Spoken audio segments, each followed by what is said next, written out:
everyone, this is Neha. Welcome back to the channel. Hope you all are doing great. तो बच्चा हम लोग कर रहे हैं बीएसटी का हमारा चैप्टर नंबर 10 फाइनेंशियल मार्केट्स। देखो लास्ट क्लास के अंदर हम लोगों ने money market, capital market complete कर लिया, प्राइमरी मार्केट, सेकेंडरी मार्केट हम लोगों ने कंप्लीट कर लिया। अब आज की क्लास बहुत इंपॉर्टेंट होने वाली है। आज हम लोग पढ़ेंगे स्टॉक एक्सचेंज। क्या पढ़ेंगे? Stock exchange. तो हमें स्टॉक एक्सचेंज भी पढ़ना है, इसके फंक्शंस भी पढ़ने हैं। सबसे इंपॉर्टेंट स्टॉक एक्सचेंज में ट्रेडिंग कैसे करते हैं, ट्रेडिंग का पूरा प्रोसीजर हमें आज की क्लास में डिस्कस करना है। तो फटाफट से शुरू करते हैं। तो देखो सबसे पहले बात करते हैं स्टॉक एक्सचेंज होता क्या है। तो याद करो मैंने आपको बताया था कैपिटल मार्केट को दो कैटेगरीज में डिवाइड करते हैं, प्राइमरी मार्केट और सेकेंडरी मार्केट। प्राइमरी मार्केट का मतलब क्या है? जब कंपनी डायरेक्टली अपनी सिक्योरिटीज, अपने शेयर्स, अपने डिबेंचर्स, अपने बॉन्ड्स वगैरह अपने इन्वेस्टर्स को इशू करती है, उस मार्केट को हम लोग क्या बोलते हैं? Primary market. मतलब प्राइमरी मार्केट के अंदर न्यू सिक्योरिटीज इशू करी जाती है, कंपनी डायरेक्टली अपने इन्वेस्टर्स को न्यू सिक्योरिटीज इशू करती है। समझ में आ गया? अब देखो सिक्योरिटीज ऑलरेडी किसी इन्वेस्टर के पास में है, वो इन्वेस्टर अगर किसी दूसरे इन्वेस्टर को सिक्योरिटीज सेल कर रहा है तो जो एग्जिस्टिंग सिक्योरिटीज है, जब उनकी ट्रेडिंग होती है ना, कि जो सिक्योरिटीज कंपनी ने ऑलरेडी इशू कर रखी है, जो सिक्योरिटीज मार्केट में ऑलरेडी एग्जिस्ट करती हैं, सेकेंड हैंड सिक्योरिटीज है, जब उनका सेल और परचेज होता है, उनकी ट्रेडिंग होती है, उस मार्केट को बोला जाता है सेकेंडरी मार्केट। और सेकेंडरी मार्केट का ही दूसरा नाम है स्टॉक एक्सचेंज या फिर शेयर मार्केट। बताया था मैंने। तो वही स्टॉक एक्सचेंज हमें इस चैप्टर में पढ़ना है। तो देखो सबसे पहली बात तो अगर हम हमारी कंट्री की बात करें तो हमारी कंट्री में टोटल 23 स्टॉक एक्सचेंजेस है, लेकिन जो दो फेमस सबसे मेन प्राइमरी स्टॉक एक्सचेंज है हमारे, वो है, पहला है बीएसई, इसकी फुल फॉर्म है बॉम्बे स्टॉक एक्सचेंज, और दूसरा है एनएसई, नेशनल स्टॉक एक्सचेंज। देखो बीएसई इंडिया का सबसे पुराना स्टॉक एक्सचेंज है, इनफैक्ट ये एशिया का सबसे पुराना स्टॉक एक्सचेंज है। बीएसई मतलब बॉम्बे स्टॉक एक्सचेंज, एनएसई मतलब national stock exchange. Total 23 stock exchanges हमारे देश के अंदर है, लेकिन ये दो हमारे सबसे मेन, सबसे बड़े, सबसे प्राइमरी स्टॉक एक्सचेंज है। समझ में आ गया? तो देखो स्टॉक एक्सचेंज क्या है? जहां पर एक इन्वेस्टर अपनी सिक्योरिटीज, अपने शेयर्स, डिबेंचर्स, बॉन्ड्स वगैरह को किसी दूसरे इन्वेस्टर को सेल कर रहा है। मतलब सिक्योरिटीज की क्या होती है? ट्रेडिंग होती है। कौन सी securities? Existing securities, second hand securities की ट्रेडिंग होती है। So stock exchange is an institution. ये बीएसई एनएसई क्या है? एक इंस्टीट्यूट है which provides a platform for buying and selling of existing securities। ये BSE NSE हमें एक प्लेटफॉर्म प्रोवाइड कर रहे हैं, एक अरेंजमेंट, एक पूरा का पूरा सिस्टम हमें प्रोवाइड कर रहे हैं, जिस सिस्टम के थ्रू हम सिक्योरिटीज को सेल और परचेज कर सकते हैं। It facilitates the exchange of securities. Securities में शेयर्स भी आते हैं, शेयर्स दोनों तरह के आते हैं, इक्विटी शेयर्स, प्रेफरेंस शेयर्स, इसमें हमारे डिबेंचर्स, बॉन्ड्स वगैरह भी आते हैं। तो यहाँ पर हम हमारी सिक्योरिटीज को एक्सचेंज कर सकते हैं। फॉर एग्जाम्पल मान लो अभी आपके पास में टाटा मोटर्स के शेयर्स है, अगर आपको पैसों की रिक्वायरमेंट है तो आप अपने शेयर्स को सेल कर सकते हो, सेल करोगे आपके पास में पैसा आएगा। मान लो आपके पास में एक्स्ट्रा पैसा है, आप स्टॉक मार्केट में पैसा इन्वेस्ट करना चाहते हो, तो आप शेयर्स परचेज कर सकते हो, आपके पास में शेयर्स आएंगे, पैसा जाएगा, तो हम हमारी सिक्योरिटीज को एक्सचेंज कर सकते हैं, सेल और परचेज कर सकते हैं, पैसे में कन्वर्ट कर सकते हैं। ये स्टॉक एक्सचेंज है। समझ में आ गया? अब देखो सिक्योरिटीज कॉन्ट्रैक्ट्स और रेगुलेशन एक्ट 1956 भी स्टॉक एक्सचेंज की एक डेफिनेशन देता है। तो डेफिनेशन आपको पता होनी चाहिए। Stock exchange means any body of individuals, यानी कि ग्रुप ऑफ इंडिविजुअल्स है, बहुत सारे लोग होते हैं ना इसके अंदर। स्टॉक एक्सचेंज अथॉरिटीज होती हैं, ऑफिसर्स वगैरह, इसमें हमारे ब्रोकर्स आते हैं, मैं आगे चलकर आपको पढ़ाऊंगी। तो बॉडी ऑफ इंडिविजुअल्स है, वेदर इनकॉर्पोरेटेड और नॉट, चाहे ये कंपनी की तरह लीगली फॉर्म हुए हैं चाहे ना हुए हो, constituted for the purpose of assisting, regulating and controlling the business of buying and selling or dealing in securities। आपको मेन इनका काम याद रखना है। स्टॉक एक्सचेंज का काम क्या है? कि जो सिक्योरिटीज की ट्रेडिंग हो रही है, मैम ट्रेडिंग का मतलब क्या होता है? Buying and selling of securities is known as trading. ये जो सिक्योरिटीज की ट्रेडिंग हो रही है, इसे असिस्ट करना मतलब हेल्प करना, इसे रेगुलेट करना और इसे कंट्रोल करना कि किसी तरह की फ्रॉडुलेंट एक्टिविटीज ना हो, कोई घपलेबाजी ना हो, ये सब किसका काम है? स्टॉक एक्सचेंज का काम है। याद रहेगा। दो मेन स्टॉक एक्सचेंज कौन कौन से हैं हमारे? BSE Bombay stock exchange and NSE national stock exchange. चमक गया? स्टॉक एक्सचेंज क्या है? स्टॉक एक्सचेंज कुछ नहीं है, सेकेंडरी मार्केट है, जहां पर एग्जिस्टिंग सिक्योरिटीज की क्या हो रही है, ट्रेडिंग हो रही है। चमका अच्छे से। अब हम बात करते हैं कि स्टॉक एक्सचेंज के क्या क्या फंक्शंस होते हैं। तो देखो, आपकी अगर हम एनसीईआरटी की बात करें ना बच्चा, मैं आपको एनसीईआरटी से पढ़ा रही हूँ इस साल, तो एनसीईआरटी के अंदर हमारे पास में सिर्फ 6 फंक्शंस है। मैं आपको लास्ट में 3 फंक्शंस और कराऊंगी जो हमारी रेफरेंस बुक में भी गिवन है। तो टोटल हमें 9 फंक्शंस पढ़ने हैं। एक बार ऐसे ही देख लो, providing liquidity and marketability to existing securities, आसान सा है। अगर आपके पास में किसी कंपनी के शेयर्स है तो आप सिर्फ एक क्लिक करके, क्योंकि आज की डेट में ये सारा का सारा काम कैसे होता है, ऑनलाइन होता है। अगर आपके पास में किसी कंपनी के शेयर्स है तो आप सिर्फ एक क्लिक करके अपने शेयर्स को सेल कर सकते हो, पैसे में कन्वर्ट कर सकते हो। शेयर सेल करोगे, आपके पास में पैसा आएगा। तो यहाँ पर हमें अच्छी खासी लिक्विडिटी मिल रही है, यानी कि हम हमारी सिक्योरिटीज को कैश में कन्वर्ट कर सकते हैं। सेकेंड है, सिक्योरिटीज की प्राइस डिसाइड होती है। मैंने पहले भी आपको बताया था, डिमांड और सप्लाई का सारा खेल है। किसी कंपनी के शेयर्स की डिमांड ये है, उस कंपनी के शेयर्स की सप्लाई ये है, जहां दोनों इंटरसेक्ट कर गए प्राइस डिसाइड हो गई। तो इस तरह से सिक्योरिटीज की प्राइस डिसाइड होती है। सेफ्टी है ट्रांजैक्शंस की, ये हम लोगों ने पहले भी पढ़ा था। हर किसी कंपनी की security secondary market stock exchange में ट्रेड नहीं करी जाती, पढ़ा था हम लोगों ने। सेकेंडरी मार्केट में आप हर किसी कंपनी के शेयर्स को परचेज और सेल नहीं कर सकते, सिर्फ लिस्टेड सिक्योरिटीज की ही ट्रेडिंग होती है। और लिस्टेड सिक्योरिटी मतलब कंपनी को अपनी जो सिक्योरिटीज है, जो शेयर्स हैं, डिबेंचर्स है, उन्हें किसी स्टॉक एक्सचेंज में लिस्ट करवाना जरूरी है। बीएसई एनएसई में लिस्ट करवाना जरूरी है। और लिस्टिंग ऐसे ही नहीं होती, सारी चीजें वेरीफाई करी जाती हैं, फाइनेंशियल साउंडनेस चेक करी जाती है। हमारा सेबी का एक एलिजिबिलिटी क्राइटेरिया है, वो पूरा करो, तब जाके आप स्टॉक एक्सचेंज के अंदर किसी सिक्योरिटी को परचेज और सेल कर सकते हो। तो सेफ्टी है। फोर्थ है, कॉन्ट्रीब्यूट्स टू इकोनॉमिक ग्रोथ। बिल्कुल हमारे देश की ग्रोथ हो रही है। कंपनीज को जब भी पैसों की रिक्वायरमेंट होती है, कंपनीज क्या करती हैं, शेयर्स इशू करती हैं, मार्केट से पैसा रेज करती हैं, फिर उस पैसे को किसी बिल्डिंग में इन्वेस्ट करती हैं, किसी प्रपोजल प्रोजेक्ट में पैसा लगाया जाता है। तो देश की ग्रोथ हो रही है। फिफ्थ है, इक्विटी कल्ट स्प्रेड हो रहा है। आज हम लोगों के अंदर, हम लोग काफी एनकरेज होके शेयर्स वगैरह में पैसा लगाने लगे हैं। मतलब पहले के टाइम पर हम गोल्ड परचेज करते थे, सिल्वर खरीदते थे, सेरेमनीज वगैरह में पैसा लगाते थे। आज हम शेयर मार्केट में पैसा लगाते हैं। स्पेक्यूलेशन हो रहा है, प्रोवाइडिंग स्कोप फॉर स्पेक्यूलेशन। देखो, सट्टेबाजी क्या है, स्पेक्यूलेशन का मतलब होता है सट्टेबाजी। तो पूरा का पूरा शेयर मार्केट क्या है, स्पेक्यूलेशन है। कोई शेयर 50 का था, तब आपने परचेज कर लिया, जब यही शेयर आपका 200 का हो जाएगा, आप इसे सेल कर दोगे। ये भी यहाँ पर होता है। बेटर एलोकेशन ऑफ कैपिटल, हम हमारा पैसा ऑब्वियस सी बात है उस कंपनी के अंदर लगाते हैं जो कंपनी ग्रो कर रही है। आप वही शेयर्स खरीदोगे ना जिनकी प्राइस इंक्रीज हो रही है। प्रॉफिटेबल कंपनीज के हम शेयर्स खरीदते हैं, लॉस मेकिंग कंपनीज के शेयर्स तो नहीं खरीदते। तो कैपिटल को हम सही जगह लगा रहे हैं। इकोनॉमिक बैरोमीटर है। देखो, अगर शेयर मार्केट अच्छा चल रहा है तो हम बोलते हैं हमारी इकोनॉमी बढ़िया चल रही है। शेयर मार्केट डाउन गया, हम बोलेंगे इकोनॉमी डाउन गई। तो ये इकोनॉमिक बैरोमीटर है। कहीं ना कहीं हम लोगों के अंदर सेविंग और इन्वेस्टमेंट हैबिट डेवलप हो रही है। वन बाय वन देखिए। पहला है, providing liquidity and marketability to existing securities. ये जो स्टॉक एक्सचेंज है, आज सारा का सारा काम कैसे होता है, ऑनलाइन होता है। पहले की बात करें तो पहले ये काम ऑनलाइन नहीं होता था, स्टॉक एक्सचेंज जाना पड़ता था। वहां पर आप लोगों ने देखा होगा, बोली लगती है ना, ऑक्शन होता है, उस तरह से शेयर की प्राइस की बोली लगती थी। जैसे कोई बोल रहा है मैं ये शेयर 10 में खरीदूंगा, कोई बोल रहा है मैं 15 में, फिर कोई बोल रहा है 20 रुपए में, फिर कोई फाइनल बोल रहा है मैं 25 में खरीदूंगा। तो शेयर प्राइस डिसाइड हो गई, भाई 25 रुपए में शेयर को बेचा जाएगा। तो पहले सारा काम ऑफलाइन होता था, आज सारा काम ऑनलाइन होता है।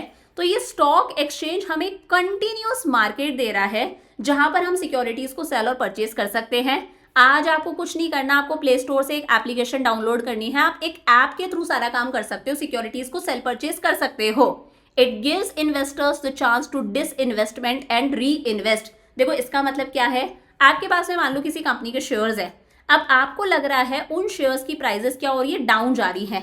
तो आप क्या करोगे, उन शेयर्स को सेल कर दोगे, आपके पास में पैसा आएगा। आपने सेल करा, उसे हम लोग क्या बोलते हैं, डिस इन्वेस्ट करना। अब जो पैसा आया आप उसे किसी दूसरी कंपनी के शेयर्स में लगाओगे, आप उस पैसे को क्या करोगे, री इन्वेस्ट करोगे। तो शेयर्स को सेल करना मतलब डिस इन्वेस्ट, फिर जो पैसा आया उसे किसी दूसरी जगह पर लगाना, यानी कि री इन्वेस्ट करना। तो आराम से लिक्विडिटी है, आप कभी भी अपनी सिक्योरिटीज को कैश में कन्वर्ट कर सकते हो, सिर्फ एक क्लिक करके। सेकेंड है प्राइसिंग ऑफ सिक्योरिटीज। हम लोगों ने इको में पढ़ा है, किसी भी चीज की प्राइस कैसे डिसाइड होती है, उस चीज की डिमांड एंड सप्लाई की हेल्प से। So the forces of demand and supply determine the share prices for securities in the stock exchange. ऐसा ही होता है। अब देखो क्या होता है, जो प्रॉफिटेबल कंपनीज होती है, मैंने कहा ये किसी कंपनी के शेयर्स की डिमांड है, ये सप्लाई है, जहां इंटरसेक्ट करके प्राइस डिसाइड हो गई। मैंने कहा एक प्रॉफिटेबल कंपनी है, ग्रोथ ओरिएंटेड कंपनी है, तो उसके शेयर्स सब परचेज करना चाहते हैं। सब परचेज करना चाहते हैं मतलब उस कंपनी के शेयर्स की मार्केट में डिमांड ज्यादा है, तो ये डिमांड कर्व ऊपर गया। अब डिमांड सप्लाई यहाँ इंटरसेक्ट कर रहे हैं, तो अपने आप उस कंपनी के शेयर्स की प्राइसेस क्या हो गई, इंक्रीज हो गई। तो ऐसे ही होता है, डिमांड ज्यादा होती है तो प्राइसेस इंक्रीज हो जाती है, डिमांड कम है प्राइसेस डिक्रीज हो जाती है। So the securities of profitable and growth oriented companies are valued higher as there is more demand for such securities। और इस प्राइस की रिक्वायरमेंट सबको होती है। हम इन्वेस्टर्स जानना चाहते हैं शेयर्स की प्राइसेस क्या है, गवर्नमेंट जानना चाहती है क्योंकि वो टैक्सेस लगाती है, क्रेडिटर्स जानना चाहते हैं कंपनी के कि कंपनी की वैल्यूएशन क्या है। समझ में आ गया? तो दो हो गए, लिक्विडिटी मिलती है, प्राइस डिसाइड होती है। थर्ड आता है सेफ्टी ऑफ ट्रांजैक्शंस। मैंने बता दिया स्टॉक मार्केट के अंदर सिर्फ लिस्टेड सिक्योरिटीज की ही ट्रेडिंग होती है, हर किसी कंपनी के सिक्योरिटीज की ट्रेडिंग नहीं होती। And stock exchange authorities include the name of companies in a trade list only after verifying the soundness of a company। और ऐसे ही कंपनी का नाम लिस्टेड सिक्योरिटीज में नहीं डाला जाता। जो स्टॉक एक्सचेंज अथॉरिटीज हैं यानी कि जो ऑफिसर्स वगैरह है वो बहुत सारी चीजें वेरीफाई करते हैं, कंपनी की फाइनेंशियल साउंडनेस चेक करते हैं, तब जाके कंपनी की सिक्योरिटीज को लिस्टेड सिक्योरिटीज के अंदर डाला जाता है। और जितना भी काम होता है वो सेबी की गाइडलाइंस के अकॉर्डिंग होता है। प्रॉपर रेगुलेटरी फ्रेमवर्क है, आपको सेबी की गाइडलाइंस फॉलो करनी पड़ेंगी, तो हमारे हर ट्रांजैक्शन की सेफ्टी है। फोर्थ है कॉन्ट्रीब्यूट्स टू इकोनॉमिक ग्रोथ। हमारे देश की ग्रोथ हो रही है क्योंकि डिस इन्वेस्टमेंट होता है, फिर री इन्वेस्टमेंट होता है। अगर हमें लग रहा है जिस कंपनी के शेयर्स में हमने पैसा लगा रखा है शेयर्स की प्राइस डाउन जाने लग गई, तो हम हमारे शेयर सेल कर देंगे, पैसा आएगा, डिसइन्वेस्टमेंट करी, उस पैसे को हम री इन्वेस्ट करेंगे, किसी प्रॉफिटेबल जगह पर लगाएंगे।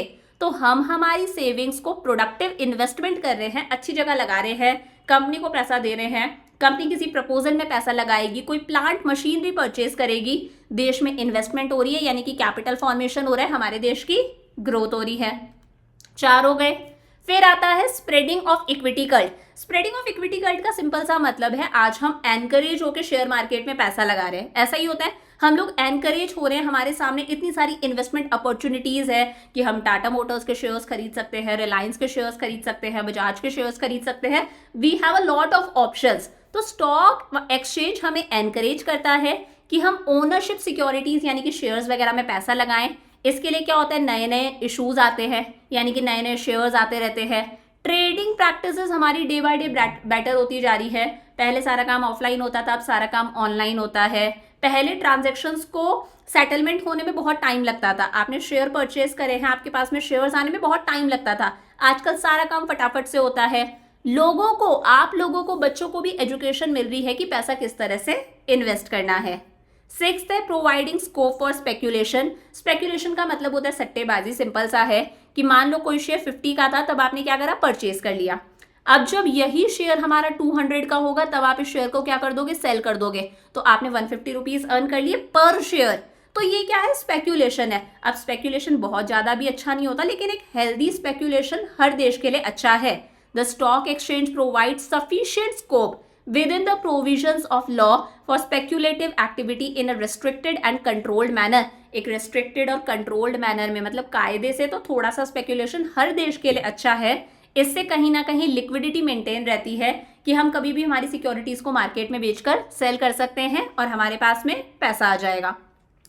7th the better allocation of capital. हम हमारे पैसे को, हमारी सेविंग्स को बेटर जगह पे लगा रहे हैं। ऑब्वियस ही बात है, जो प्रॉफिट मेकिंग कंपनीज हैं, जो ग्रोइंग कंपनीज हैं, उनके शेयर्स की प्राइसेस क्या होती है, हमेशा ज्यादा होती है क्योंकि सब लोग उनके शेयर्स परचेज करना चाहते हैं, डिमांड ज्यादा होती है। उनकी सिक्योरिटीज मार्केट में एक्टिवली ट्रेड करी जाती है यानी कि बहुत ज्यादा डिमांड होती है, तो ऑब्वियसली बात है प्राइसेस ज्यादा होती है। तो ऐसी कंपनीज आराम से अपने शेयर्स इशू करती हैं, पैसा मार्केट से रेज कर लेती हैं, उस पैसे से किसी प्रपोजल में पैसा लगाया, प्रोजेक्ट में पैसा लगाया, प्लांट मशीनरी परचेज करी, तो अपने आप देश का डेवलपमेंट हो रहा है, पैसा सही जगह पे लग रहा है, प्रोडक्टिव जगह पर लग रहा है। जनरल पब्लिक कभी भी लॉस मेकिंग कंपनीज में अपना पैसा नहीं लगाती, तो हम इन्वेस्टर सोच समझकर अपने पैसे को सही जगह पर लगा रहे हैं, हमारी कैपिटल का प्रॉपर एलोकेशन हो रहा है। एट्थ है इकोनॉमिक बैरोमीटर, इससे हमें हमारी इकोनॉमी, हमारे देश का पता चलता है। अगर शेयर मार्केट अच्छा चल रहा है, शेयर्स की प्राइसेस भाग रही हैं, तो हम बोलेंगे इकोनॉमी बढ़िया चल रही है। अगर शेयर मार्केट डाउन है, शेयर्स की प्राइसेस गिर रही हैं, तो हम बोलेंगे इकोनॉमी भी हमारी डाउन चल रही है, खराब चल रही है। देखो शेयर प्राइसेस इंक्रीज कब होती हैं? जब शेयर की मार्केट में डिमांड ज़्यादा है, और डिमांड ज़्यादा कब होती है? जब लोगों के हाथ में पैसा है, पैसा ज़्यादा है। पैसा ज़्यादा है मतलब देश में क्या चल रहा है? बूम वाली सिचुएशन है। शेयर प्राइसेस डाउन कब होती हैं? जब शेयर्स की डिमांड कम होती है। डिमांड कब कम होती है? जब लोगों के हाथ में पैसा कम होता है, मतलब रिसेशन चल रहा है। तो वही है, ये हमारी इकोनॉमी की पल्स है, कि पल्स देखकर हमें पता चल जाता है। शेयर मार्केट हमारे देश की पल्स है, कि भाई शेयर मार्केट को देखकर हमें पता चल जाता है देश आगे बढ़ रहा है या देश हमारा पीछे जा रहा है, इकोनॉमी बूम की तरफ है या फिर रिसेशन या फिर डिप्रेशन की तरफ है। चमक गया अच्छे से। लास्ट है हमारा promotes the habit of saving and investment. आज हम लोगों के सामने बहुत सारी अट्रैक्टिव इन्वेस्टमेंट अपॉर्चुनिटीज है कि इस कंपनी के शेयर्स खरीदते हैं, ये बॉन्ड परचेज कर लेते हैं, म्यूचुअल फंड्स में पैसा लगा देते हैं। तो हमारे सामने बहुत सारी अट्रैक्टिव इन्वेस्टमेंट अपॉर्चुनिटीज है। हम एनकरेज होकर कॉर्पोरेट सेक्टर यानी कि शेयर्स, डिबेंचर्स वगैरह में हमारा पैसा इन्वेस्ट कर रहे हैं।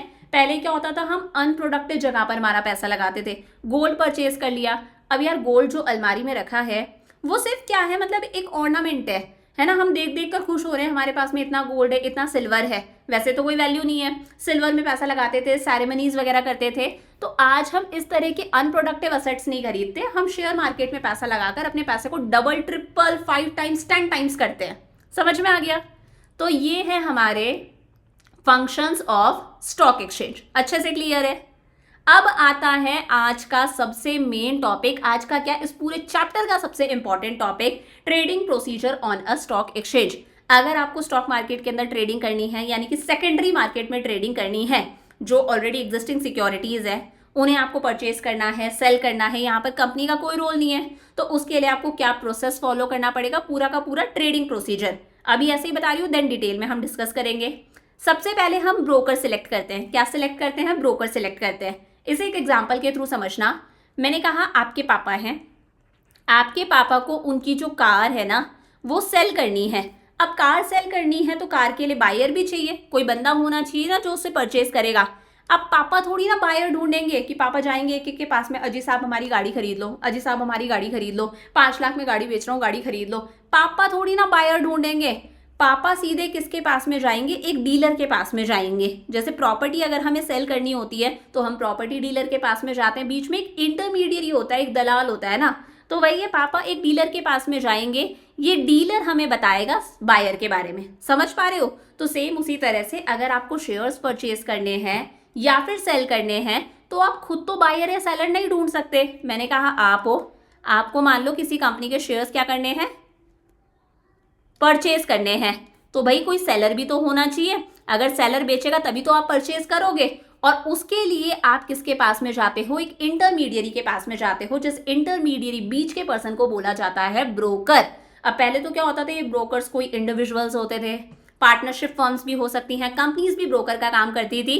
आजकल हमारे बैंक्स ब्रोकर का काम कर देते हैं। और तो और आपको कुछ नहीं करना, प्ले स्टोर से एक एप्लीकेशन डाउनलोड करनी है। आपने बहुत सारी ऐप सुनी होंगी, जीरोदा है, अपस्टॉक्स है, ग्रो है, ICICI सिक्योरिटीज़ है, HDFC सिक्योरिटीज़ है। तो आपको कुछ नहीं करना, आपको सिर्फ एक ऐप डाउनलोड करना है, वो ऐप ही आपका ब्रोकर है। उस ऐप के थ्रू आप अपने सिक्योरिटीज़ को सेल भी कर सकते हो, परचेज भी कर सकते हो। पहला स्टेप याद हो गया। आपका आज का होमवर्क भी यही है कि आपको ये 8 के 8 स्टेप्स याद करने और मुझे कमेंट्स के अंदर लिखने हैं। ठीक है, फंक्शंस मत लिखना, सिर्फ ये ट्रेडिंग प्रोसीजर के स्टेप्स मुझे कमेंट्स में लिख देना। ब्रोकर सिलेक्ट हो गया। सेकेंड है opening demat account with depository. अब आपका जो ब्रोकर है, आपकी जो एप्लीकेशन है, वो आपसे एक अकाउंट खुलवाती है। अगर आपको बैंक में पैसा डिपॉजिट करवाना है या फिर बैंक से लोन लेना है तो आपका बैंक में अकाउंट होना चाहिए ना।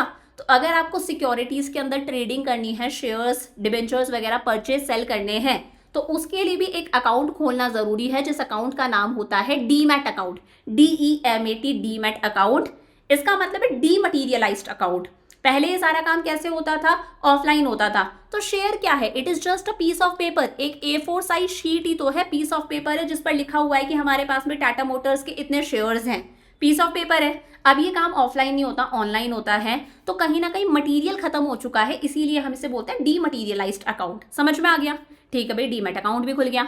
अब आप अपना ऑर्डर प्लेस कर दोगे, क्लियरली बता दोगे कि हमें फलाना कंपनी के इतने शेयर्स परचेज करने हैं और इस प्राइस पर परचेज करने हैं। जैसे आपने बता दिया कि मुझे रिलायंस के 100 शेयर्स परचेज करने हैं और पर शेयर जो है वो 500 का होना चाहिए। 500 से कम का है तो बहुत अच्छी बात है। जब आप परचेज कर रहे हो तो आप ये चाहोगे ना कि आपको वो चीज़ सस्ते में अवेलेबल हो जाए, तो आपने क्लियरली अपना ऑर्डर प्लेस करा कि हमें 100 शेयर्स परचेज करने हैं, पर शेयर 500 रुपीज़ का। ठीक है, इस तरह से आप रेंज भी बता सकते हो, पर शेयर 450 से 500 के बीच में अगर मिल रहा है तो मुझे परचेज करना है। फिर आपका ये जो ब्रोकर है, आप ब्रोकर के पास में ऑर्डर प्लेस करें, और आजकल ये काम इतना मतलब स्पॉन्टेनियसली होता है, फटाक से होता है, सिर्फ एप्लीकेशन के थ्रू आपको क्लिक करना है, सारा काम हो जाएगा, आपको पता भी नहीं चलेगा। फिर आपका ब्रोकर जो है वो जाएगा स्टॉक एक्सचेंज के अंदर, स्टॉक एक्सचेंज के अंदर जाएगा नहीं, आपका जो ब्रोकर है वो ऑनलाइन जाएगा अपने कंप्यूटर टर्मिनल पर। ठीक है, और ऑनलाइन जाकर वो देखेगा कि अगर आपको रिलायंस के 100 शेयर्स खरीदने हैं पर शेयर 500 के अंदर, तो उसके लिए क्या कोई सेलर भी अवेलेबल है। अगर आपको परचेज करना है तो कोई सेलर होना चाहिए, वो सेल करेगा तभी तो आप परचेज करोगे। तो वो देखेगा कि भाई शेयर्स अवेलेबल भी है, कोई सेलर भी है और इस प्राइस पर कोई सेल करने को भी तैयार है। समझ में आ गया? अगर मान लो सेलर मिल जाता है और वो उस प्राइस पर सेल करने को तैयार है, तो ऑर्डर अपने आप ही ऑटोमेटिकली एग्जीक्यूट हो जाता है, मतलब लागू हो जाता है। ऑर्डर एग्जीक्यूट हो गया। जैसे ही ऑर्डर एग्जीक्यूट होगा, हमारा जो ब्रोकर है ना, वो हमें हमारा जो ब्रोकर है वो हमें एक स्लिप देता है, जिस स्लिप का नाम होता है ट्रेड कंफर्मेशन। अब ये चीजें मैं बहुत डिटेल में एक्सप्लेन करूंगी। Trade confirmation slip. और जैसे ही ऑर्डर एग्जीक्यूट होता है उसके 24 आवर्स के अंदर अंदर हमारा ब्रोकर हमें एक नोट इशू करता है, जिस नोट का नाम होता है कॉन्ट्रैक्ट नोट। हम करवा रहे हैं ना ये सारा काम, हमें रिलायंस के शेयर्स परचेज करने हैं, हम लोगों ने सबसे पहले ब्रोकर सेलेक्ट करा शेयर परचेज करने के लिए, ब्रोकर ने हमारा डीमैट अकाउंट खुलवाया, फिर हम लोगों ने ब्रोकर को ऑर्डर दिया कि हमें रिलायंस कंपनी के 100 शेयर्स खरीदने हैं, पर शेयर 500 का होना चाहिए। फिर हमारा ब्रोकर कंप्यूटर टर्मिनल पर ऑनलाइन गया, वो चेक करता है स्टॉक एक्सचेंज के अंदर कि कोई सेलर भी अवेलेबल है क्या। अगर होता है तो ऑर्डर इलेक्ट्रॉनिकली अपने आप एग्जीक्यूट हो जाता है। जैसे ही एग्जीक्यूट होता है, ब्रोकर हमें एक स्लिप देगा, जिस स्लिप का नाम है ट्रेड कंफर्मेशन स्लिप, कि आपका ट्रेड कंफर्म हो गया है। फिर 24 आवर्स के अंदर अंदर हमारा ब्रोकर हमें एक नोट इशू करता है, जिसका नाम होता है कॉन्ट्रैक्ट नोट। इस कॉन्ट्रैक्ट नोट के आते ही, मतलब हमारा जो ट्रेड है वो एग्जीक्यूट हो चुका, ये हमारे पास में आते ही हमें क्या करना है, शेयर्स परचेज करने हैं। अगर हम शेयर्स परचेज कर रहे हैं तो हमें हमारी ब्रोकर को क्या करनी पड़ेगी, पेमेंट करनी पड़ेगी। समझ में आ गया? और अगर हम शेयर्स सेल कर रहे हैं तो हमें हमारे शेयर्स किसको डिलीवर करने पड़ेंगे, ब्रोकर को डिलीवर करने पड़ेंगे। समझ में आ गया? अगर हम शेयर्स परचेज कर रहे हैं इस सिचुएशन में तो हम हमारे ब्रोकर को पेमेंट करेंगे, अगर हम शेयर्स सेल कर रहे हैं तो हमें हमारे ब्रोकर को शेयर्स डिलीवर करने पड़ेंगे। शेयर्स क्या है, just a piece of paper. आजकल तो सिर्फ एक एंट्री है, तो शेयर्स हम डिलीवर करेंगे या फिर पेमेंट करेंगे। उसके बाद में सेटलमेंट साइकिल होता है T+2 डेज का। ये अभी मैं आपको डिटेल में पूरा एक्सप्लेन करूंगी कि किस तरह से सेटलमेंट होगा, एक्सचेंज होगा। समझ में आ गया? तो पहला स्टेप, अच्छा पहले स्टेप से पहले, ये तो इन्वेस्टर्स के पॉइंट ऑफ व्यू से स्टेप है, हमारे हिसाब से स्टेप्स हैं। उससे पहले मैंने क्या बताया, स्टॉक एक्सचेंज के अंदर हर किसी कंपनी की सिक्योरिटीज की ट्रेडिंग नहीं होती, सिर्फ लिस्टेड सिक्योरिटीज ही ट्रेड करी जाती हैं स्टॉक एक्सचेंज यानी कि सेकेंडरी मार्केट के अंदर। The companies have to first get their securities listed in a stock exchange. तो अगर कोई कंपनी चाहती है कि उसकी सिक्योरिटीज स्टॉक एक्सचेंज के अंदर ट्रेड करी जाए, सेल परचेज करी जाए, तो उसे अपनी सिक्योरिटीज को लिस्ट करवाना जरूरी है, नाम लिखवाना जरूरी है। और ऐसे ही किसी कंपनी की securities stock exchange BSE NSE के अंदर लिस्ट नहीं होती। BSE NSE या फिर अदर जो स्टॉक एक्सचेंजेस हैं, उनके ऑफिशियल्स जो अथॉरिटीज हैं, ऑफिसर्स वगैरह हैं, वो सारी चीजें वेरीफाई करते हैं कंपनी के बारे में, कंपनी का पास्ट रिकॉर्ड चेक करते हैं, फाइनेंशियल साउंडनेस कंपनी की देखते हैं, सेबी का एक प्रॉपर एलिजिबिलिटी क्राइटेरिया है, वो आप पूरा करो तब आपकी सिक्योरिटी स्टॉक एक्सचेंज के अंदर लिस्ट करवाई जाती है। So the name of the company is included in listed securities only when the stock exchange authorities यानी कि officers are satisfied with the financial soundness and other aspects of the company. ठीक है भाई, company की securities list हो गई, अब वो आराम से स्टॉक एक्सचेंज के अंदर उनकी ट्रेडिंग पॉसिबल है। समझ में आ गया? तो पहला स्टेप क्या था हमारे पास में, सिलेक्शन ऑफ ब्रोकर, यही था। तो देखो, अगर आपको सिक्योरिटी सेल परचेज करनी है तो सबसे पहले आपको ब्रोकर सिलेक्ट करना पड़ेगा। तो देखो, मैंने कहा आप एक इन्वेस्टर हो, ठीक है, आप एक इन्वेस्टर हो, आपका नाम है इन्वेस्टर 1 हम बोलते हैं। आपको सिक्योरिटीज क्या करनी है, परचेज करनी है। और कोई एक और इन्वेस्टर है, अगर वो बेचेगा तभी तो आप परचेज कर सकते हो, तो एक और इन्वेस्टर का होना जरूरी है। ये मान लो हो गया हमारा इन्वेस्टर 2, ठीक है। ये क्या करेगा, उन सिक्योरिटीज को सेल करेगा। अब देखो हमें आपस में मिलाने के लिए बीच में कौन होता है, ब्रोकर होता है। तो हम ढूंढेंगे हमारा ब्रोकर। किसे ढूंढेंगे, हम हमारे ब्रोकर को ढूंढेंगे।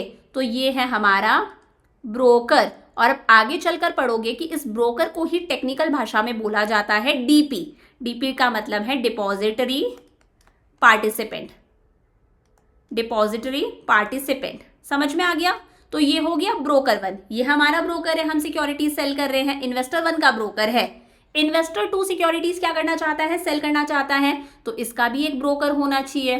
तो ये इसका ब्रोकर है, ब्रोकर 2। ब्रोकर 2 इसका भी नाम क्या है, डीपी, डिपॉजिटरी पार्टिसिपेंट। समझ में आ गया। अब इन दोनों के बीच में आता है हमारा डिपॉजिटरी। क्या आता है, डिपॉजिटरी। क्या आता है, डिपॉजिटरी। इसे आप पूरे सिस्टम को क्या बोल सकते हो, स्टॉक एक्सचेंज। क्या बोल सकते हो इस पूरे सिस्टम को आप, स्टॉक एक्सचेंज बोल सकते हो। तो मैं डिपॉजिटरी को चाहूं ना बच्चा तो स्टॉक एक्सचेंज भी बोल सकती हूं। अभी आगे चलकर मैं बता दूंगी क्यों बोल सकते हैं, सेकंड पॉइंट में ही आ जाएगा। समझ में आ गया।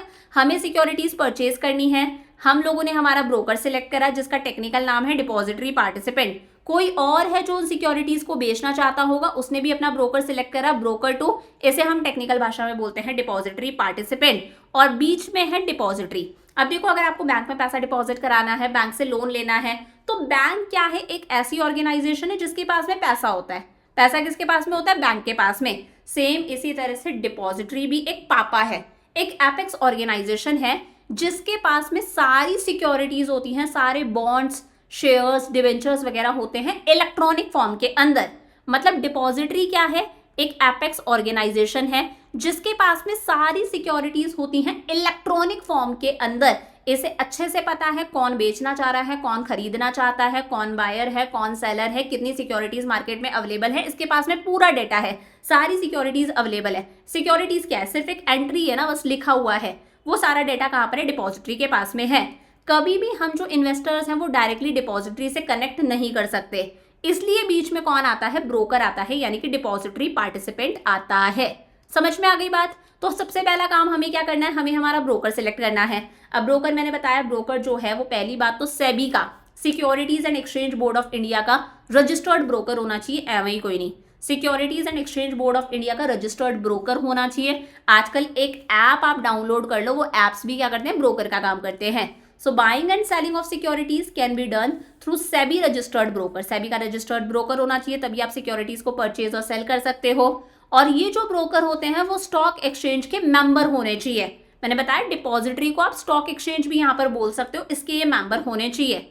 अब ये ब्रोकर कोई इंडिविजुअल पर्सन भी हो सकता है, कोई एप्लीकेशन भी हो सकती है, कोई बैंक भी हो सकता है, एक पार्टनरशिप फर्म भी हो सकती है, कॉर्पोरेट बॉडी, एक कंपनी भी हो सकती है। ब्रोकर का काम कोई भी कर सकता है। ब्रोकर और जो इन्वेस्टर है उनके बीच में काफी एग्रीमेंट साइन होते हैं। जैसे एक एग्रीमेंट है ब्रोकर क्लाइंट एग्रीमेंट, ब्रोकर और ब्रोकर के क्लाइंट का एग्रीमेंट, यानी कि इन्वेस्टर का एग्रीमेंट, इसे आपको साइन करना पड़ेगा इन्वेस्टर को। एक होता है क्लाइंट रजिस्ट्रेशन फॉर्म, इस पर साइन करना पड़ेगा, तब जाके आगे चलकर आप सिक्योरिटीज को सेल परचेज कर सकते हो। समझ में आ गया। तो पहला काम है ब्रोकर सिलेक्ट करना, और ब्रोकर के साथ में एग्रीमेंट साइन होगा, ब्रोकर क्लाइंट एग्रीमेंट। एक फॉर्म है क्लाइंट रजिस्ट्रेशन फॉर्म, इस पर आपको साइन करना है, बायर को भी सेलर को भी। समझ में आ गया। सेकंड देखो, अब देखो जब आप ब्रोकर अपना सिलेक्ट कर रहे हो तो ब्रोकर आपसे कुछ डिटेल्स मांग सकता है। वो एप्लीकेशन आपसे कुछ डिटेल्स मांगेगी, जैसे आपका पैन नंबर क्या है, डेट ऑफ बर्थ और एड्रेस, ऑक्यूपेशन और ऑक्यूपेशन क्या काम धंधा करते हो, रेजिडेंशियल स्टेटस, आपके बैंक अकाउंट की डिटेल्स, डिपॉजिटरी अकाउंट की भी डिटेल्स, क्योंकि डिपॉजिटरी से हमारा कोई डायरेक्ट कॉन्टैक्ट नहीं है, तो डिपॉजिटरी अकाउंट की details, any name of any other broker with home registered. अब देखो बहुत सारे ब्रोकर्स है, आप एक से ज्यादा ब्रोकर्स के साथ में भी रजिस्टर हो सकते हो। जैसे बहुत सारी एप्लीकेशंस हैं, जीरोदा है हमारे पास में, अपस्टॉक्स है, मोतीलाल ओसवाल्स है, ग्रो है, HDFC सिक्योरिटीज है, या फिर हमारे पास में ICICI सिक्योरिटीज है, SBI कैप सिक्योरिटीज है। बहुत सारे ब्रोकर्स हैं। मान लो आप अपस्टॉक्स के अंदर रजिस्ट्रेशन कर रहे हो, और आप ऑलरेडी जीरोधा के अंदर रजिस्टर्ड हो, तो अगर आप किसी में रजिस्टर कर रहे हो तो ऑलरेडी जिसके साथ में आप रजिस्टर्ड हो आपको उसका नाम, उसकी डिटेल्स भी देनी पड़ेंगी। समझ में आ गया। और एक आपका ये जो पीछे फॉर्म था ना, हम लोगों ने फॉर्म देखा था क्लाइंट रजिस्ट्रेशन फॉर्म, इसके अंदर एक नंबर होता है, वो क्लाइंट कोड नंबर आपको मेंशन करना है। तो ये सारी डिटेल्स हो गई, बेसिक काम हो गया, आपने अपना ब्रोकर सेलेक्ट कर लिया, पहला काम हो गया। अब ब्रोकर अकाउंट खुलवाएगा, कौन सा अकाउंट खुलवाएगा? Demat account. So opening demat account with depository. मैंने बताया हम डायरेक्टली डिपॉजिटरी से कोई कांटेक्ट नहीं रख सकते। डिपॉजिटरी और हमारे बीच में क्या होता है? एक मीडिएटर होता है जिसका नाम है डिपॉजिटरी पार्टिसिपेंट, डीपी, या फिर हम इसे बोलते हैं ब्रोकर। तो अब हमें डीमैट अकाउंट खोलना है। So second step in trading procedure is to open demat account, जिसका पूरा नाम है डीमटीरियलाइज्ड अकाउंट, क्योंकि मटीरियल खत्म हो चुका है। इसी को हम बेनिफिशियल ओनर अकाउंट भी बोलते हैं। क्या बोलते हैं? Beneficial owner account. Demat account refers to an account which an Indian citizen must open with the depository participant. Depository participant मतलब ब्रोकर के साथ में हमें खोलना ही पड़ेगा to trade in listed securities in electronic form. अगर आपको ऑनलाइन फॉर्म, इलेक्ट्रॉनिक फॉर्म के अंदर सिक्योरिटीज को सेल करना है या परचेज करना है तो उसके लिए डीमैट अकाउंट खोलना जरूरी है। साथ में आपका एक बैंक अकाउंट भी होना चाहिए, क्योंकि अगर आप शेयर्स परचेज कर रहे हो आपके बैंक अकाउंट से पैसा कटेगा, शेयर सेल कर रहे हो आपके बैंक अकाउंट में पैसा आएगा। समझ में आ गया। अब देखो, मैंने बताया था ये एक एपेक्स बॉडी है, इसका नाम क्या है? डिपॉजिटरी। डिपॉजिटरी एक एपेक्स बॉडी है जिसके पास में सारी सिक्योरिटीज होती है, सारी लिस्टेड सिक्योरिटीज होती हैं इलेक्ट्रॉनिक फॉर्म के अंदर, मतलब पूरा डेटा है। हमारे देश के अंदर दो डिपॉजिटरीज हैं, एक का नाम है एनएसडीएल और दूसरे का नाम है सीडीएसएल। हमारे देश में दो डिपॉजिटरीज हैं, दोनों का नाम है एनएसडीएल और सीडीएसएल। एनएसडीएल की फुल फॉर्म है national securities depository limited, national securities depository limited. और सीडीएसएल की फुल फॉर्म है सेंट्रल डिपॉजिटरी सर्विसेज लिमिटेड। समझ में आ गया। और क्या है? इन्वेस्टर और डिपॉजिटरी के बीच में कोई डायरेक्ट कांटेक्ट नहीं होता, हमारे बीच में कौन होता है? ब्रोकर होता है। So the securities are held in electronic form by a depository. In India there are two depositories, NSDL National Securities Depository Limited, CDSL Central Depository Services Limited. There is no direct contact between investor and depository. चाहे हमें cell करना है चाहे purchase करना है, investor और depository के बीच में कोई डायरेक्ट कॉन्टैक्ट नहीं होता। डिपॉजिटरीज इंटरेक्ट विद इन्वेस्टर्स, हमारे साथ में कैसे इंटरेक्ट करती हैं? थ्रू डिपॉजिटरी पार्टिसिपेंट, यानी कि ब्रोकर की हेल्प से। सेकेंड स्टेप भी समझ में आ गया, कोई दिक्कत नहीं है स्टेप के अंदर भी। अब देखो, थोड़ा सा मैंने बेसिक बताया है। मैंने बताया ना दो डिपॉजिटरीज हैं, एनएसडीएल और सीडीएसएल। एनएसडीएल देखा जाए तो तीन चीजों का मर्जर है, मिक्स करके बना है। पहला है IDBI, industrial development bank of India, UDI, unit trust of India, और एनएसई, नेशनल स्टॉक एक्सचेंज। मैंने बताया था हमारे दो बड़े स्टॉक एक्सचेंज हैं, एनएसई और बीएसई। तो ये IDBI, unit trust of India और नेशनल स्टॉक एक्सचेंज का मर्जर है। तो मैं बोल सकती हूँ ना इस एनएसडीएल को, इस डिपॉजिटरी को, कि ये स्टॉक एक्सचेंज है, बोल सकती हूँ। CDSL central depository services limited को कौन प्रमोट करता है? बीएसई प्रमोट करता है। बीएसई भी हमारा क्या है? Bombay stock exchange, stock exchange है। इसीलिए मैंने डिपॉजिटरी को भी क्या लिखा है यहाँ पर? स्टॉक एक्सचेंज लिखा है। मैं कभी भी कुछ भी बोल सकती हूँ। क्लियर हो गए दो स्टेप? ब्रोकर सिलेक्ट करना और अपना डीमैट अकाउंट खुलवाना, दो स्टेप क्लियर। थर्ड स्टेप आता है ऑर्डर प्लेस करना। अब आपको ऑर्डर प्लेस करना, ये आसान सा है। After opening the demat account the investor can place the order. Investor must clearly specify the number of shares and the price at which the shares should be bought and sold. आपको clearly बताना है कौन सी company के shares बेचने खरीदने हैं, कितने number of shares और किस प्राइस पर।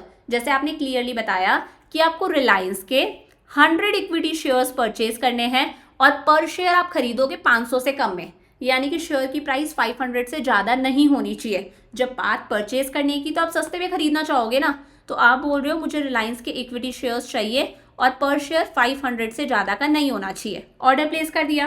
किसको ऑर्डर दिया है आपने? अपने ब्रोकर को दिया है। इन्वेस्टर 1 की मैं बात कर रही हूँ।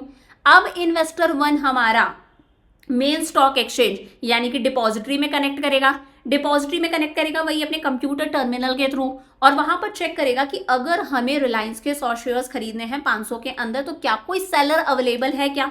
इन्वेस्टर 2 होना चाहिए ना, सेलर भी अवेलेबल होना चाहिए। So broker will go online and connect to the main stock exchange. वो मेन स्टॉक एक्सचेंज डिपॉजिटरी में कनेक्ट करेगा और मैच करेगा शेयर और बेस्ट प्राइस अवेलेबल, कि अगर हमें 100 शेयर्स खरीदने हैं वो देखेगा डिपॉजिटरी में, तो उन 100 शेयर्स के लिए हमारे पास में सेलर अवेलेबल है क्या, और वो 500 या 500 से कम में सेल करने को तैयार है क्या। समझ में आ गया। 4 स्टेप्स हो गए, match the share and best price. जैसे ही सेलर मिल जाता है, हमें पता चल जाता है, तो ब्रोकर को अपने आप ऑनलाइन पता चल जाएगा कि यार सेलर अवेलेबल है, और ऑर्डर अपने आप इलेक्ट्रॉनिकली एग्जीक्यूट हो जाएगा। यानी कि कुछ करने की जरूरत नहीं, ऑर्डर अपने आप एग्जीक्यूट हो जाएगा कि अब सामने वाला बेचेगा और हमारा वाला क्या करेगा, परचेज करेगा।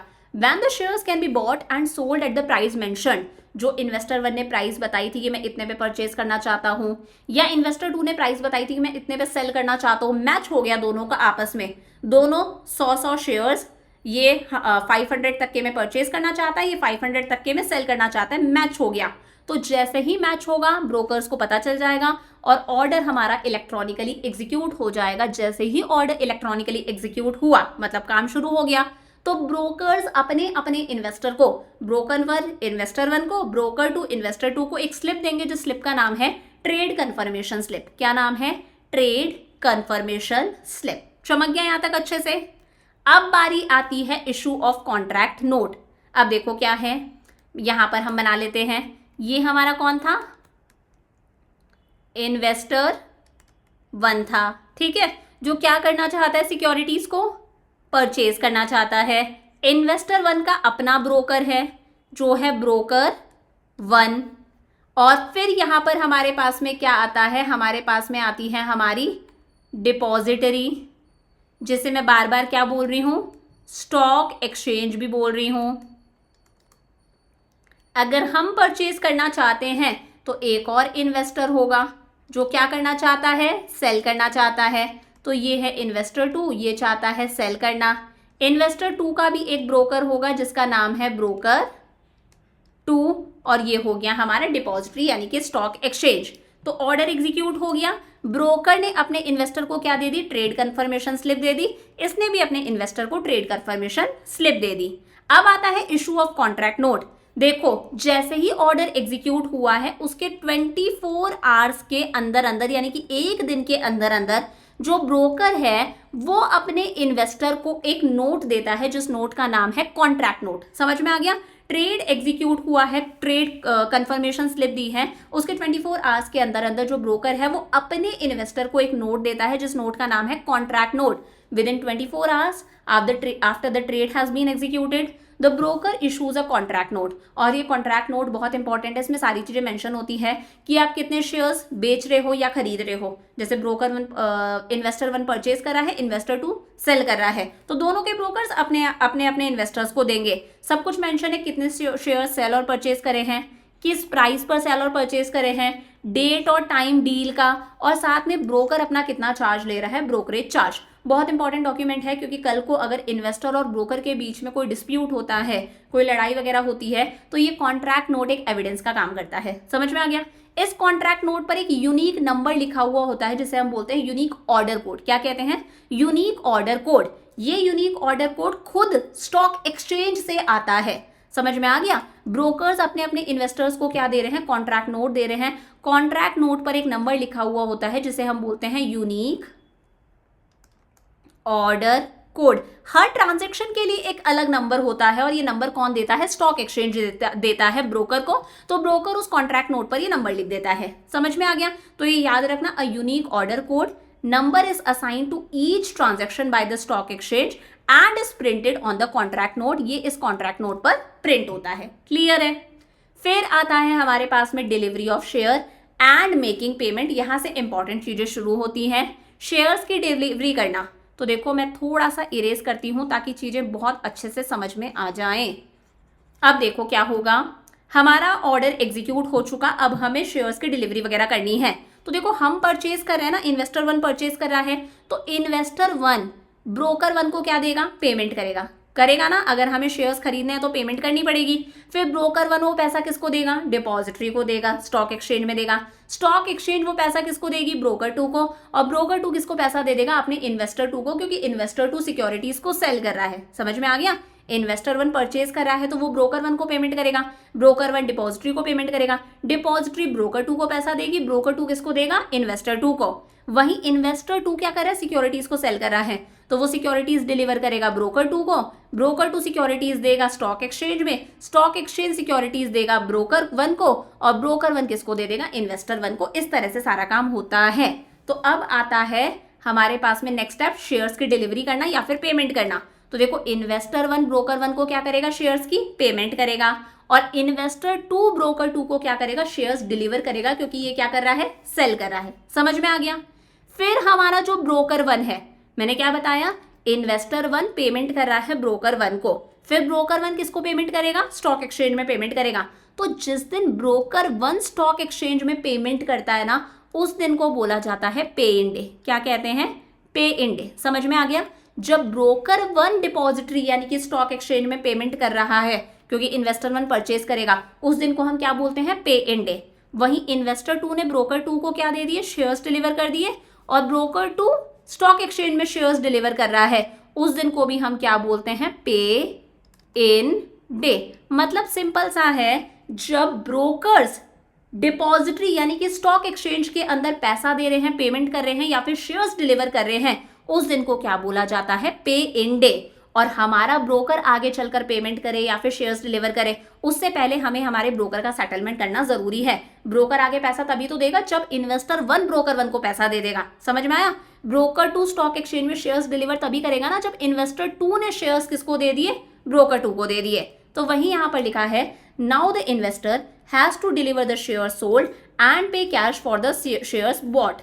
अगर इन्वेस्टर शेयर्स परचेज कर रहा है तो उसे अपने ब्रोकर को पेमेंट करनी पड़ेगी, अगर वो शेयर्स बेच रहा है तो उसे शेयर्स अपने ब्रोकर को डिलीवर करने पड़ेंगे।